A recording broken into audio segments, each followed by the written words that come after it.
Hello, everyone. Today, I would like to elaborate on a subject that has recently come into my awareness. This subject is about as far away from playful as an undertaking can be.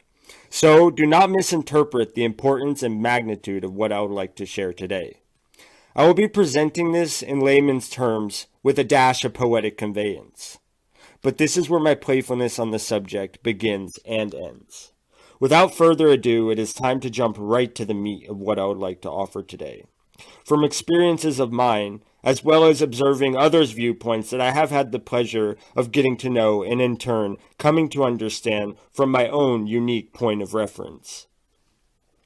On the rocky road to the second cognition, there will be a plethora of many different distractions and undertakings, i.e., programs, filters, and beliefs, that must be overcome and in turn ousted for good.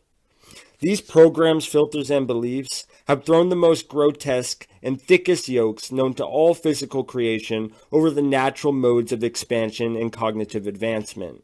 When one is dealing in the realm of uninstalling these programs, filters, and beliefs, they are essentially cleaning off this yoke that has been brought on through millennia of meticulous and complex programming. Due to these tyrants and their overcomplicated programming, they have halted the progression of almost all life forms in the known multiverse. Each creation has different varying levels of difficulty in surpassing the program mire that must and will be overcome. This is a very important aspect to become knowledgeable about. However, today I would like to take a different direction. When one begins to get familiar with the information and true knowledge of what advancing one's cognitive abilities and consciousness is all about, they are basically shaking off all the loosely hanging misconceptions and beliefs that keep them from considering the bigger picture at play. Once one begins making strides in the direction of contemplating and accepting these newfound truths, then they can start taking responsibility for being a factor of feeding the fire of inverted creation and the modes of operation contained within. This is the point in which one becomes aware of the situation we are currently in, and then begins to start removing the outer programs, filters, and beliefs that one has accepted as their reality, as well as parts of their inner world too. This is the eroding process alluded to in the Beals' extensive work to help awaken Psychic Ground Crew. What they have provided with their work is the proper tools to do so. Before they jumped on the scene, each and every one of us were attempting to put out the fire with gasoline, or more like jet fuel. Remember, there is no such thing as absolute truth. That is merely a belief to keep you stuck in linear thinking processes, as well as singular viewpoints. Truth is relative in nature. After this is accepted from your own unique viewpoint and the process of ridding yourself of mostly external programs as well as some internal programming, then one can take the leap of faith into the next stage of responsibility. This is the most tough and irksome process of doing the internal dredging up work.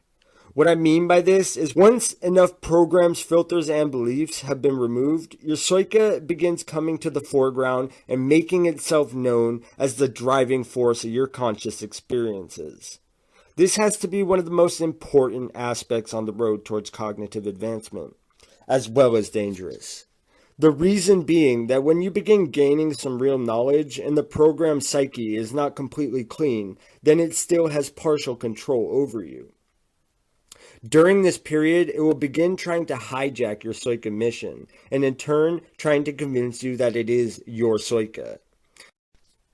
The ego has gotten a taste of what real knowledge and power is, and your ego would like nothing more than to derail you from your psyche objectives.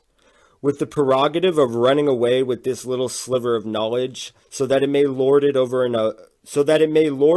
others in an attempt to boost its own self-image, and in turn rationalizing the reason behind running away from the daunting task of doing the deep internal inspecting and removing of programs, filters, and beliefs that one has accepted as their own identity. The main tool used by your ego to convince you to drop the task that lays before you is rationalization. Each and every program that one carries also has its own set of rationalization programs that are tied into the headquarters or base directives of irrational rationalization. Now, there is a base code of rationalization that has specific branches for each program and belief that one harbors, with the sole purpose of derailing the gravy train of your opportunity to advance your consciousness and cognitive abilities. By doing this, it is attempting to halt your progressive expansion into second cognition, with the end goal of trying to convince you to go back to spinning your wheels that inevitably go nowhere. Now, this is a whole other subject that I do not know enough about to elaborate on in great detail, but in the Beale's book, The Second Cognition Toolbox, there is a whole chapter dedicated to the rationalizing that is contained within one's own programmed psyche, and how the rationalizing works and operates. This portion on one's path is a deep internal investigating of programs and beliefs that are either not seen or accepted as we hold them so close to our identity. To accept them and remove them would mean certain death to who and what you think you are at present. So, with that in mind, we can see why the ego pulls out all the stops to prevent the false identity from being taken out. The ego is nothing more than an animalistic identity, albeit a very smart one, but it could never be more or advanced beyond the self-identification of identity. This was due to the hive cell being a micro-reflection of the macro hive mind, which I will go into later on. Your ego is merely a collection of programs, filters, and beliefs that formulate the identity in which it convinces everyone to be their true identity.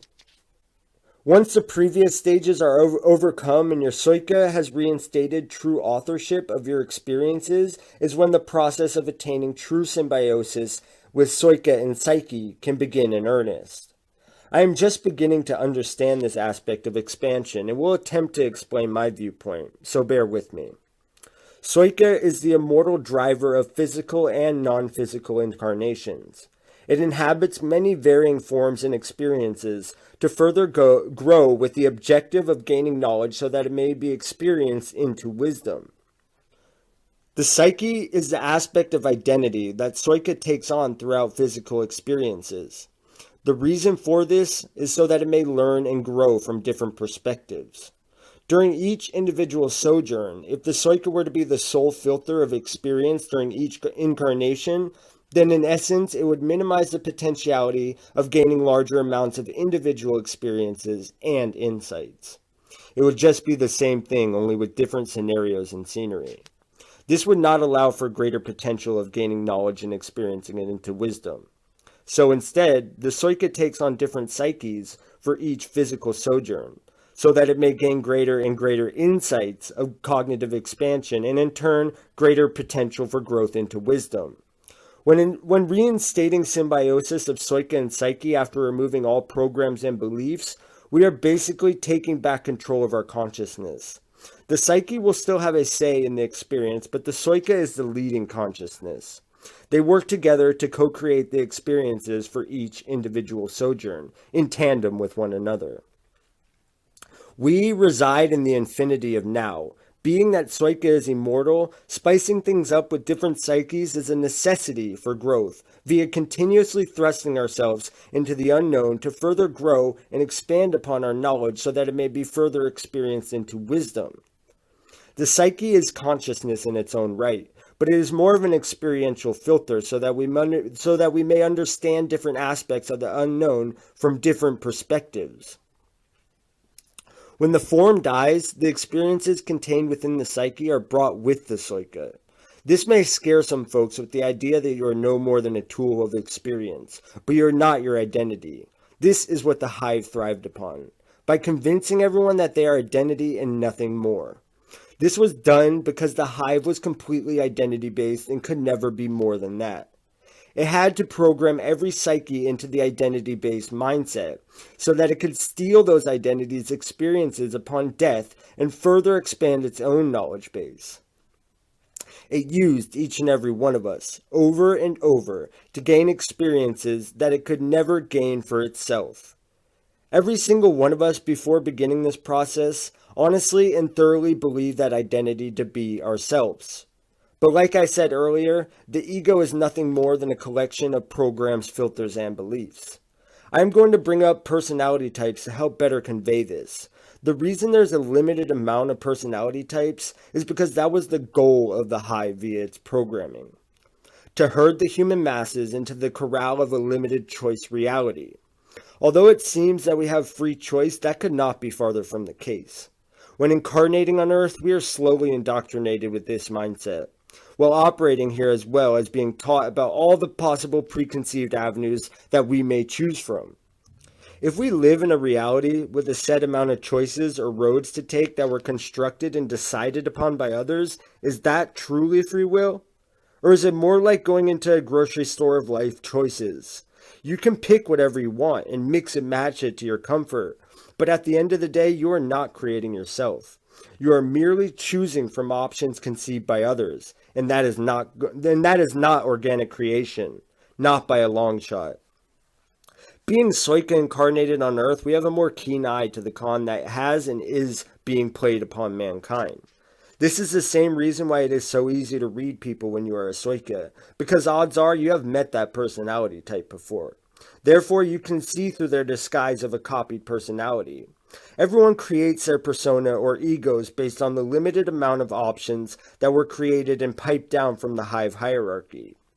Soika and Psyche in actuality are supposed to be working and growing in a cooperative manner to further create original expression, as well as coming to original organic understandings that are meant to be applied to the Soika growth ad infinitum, so that these findings can in turn be experienced into wisdom. Now, the question everyone needs to ask themselves is, do you want to be a copy or do you want to be an original? I thoroughly hope that what I intended to present today helps to provide a point of reference so that others may come to their own original understandings of what we are here to do. Know that it is in doubting your originality that the ego convinces you to program yourself with repetitive, hive-based, fox copycatting. There is nothing wrong with learning and using others' ideas and opinions. That is very important to do. But if you just settle for the copy and do not attempt to expand upon them to formulate your own unique and original perspectives, then you will surely go stagnant. Maintain the will and unbending intent to advance, and you will. Thanks for listening.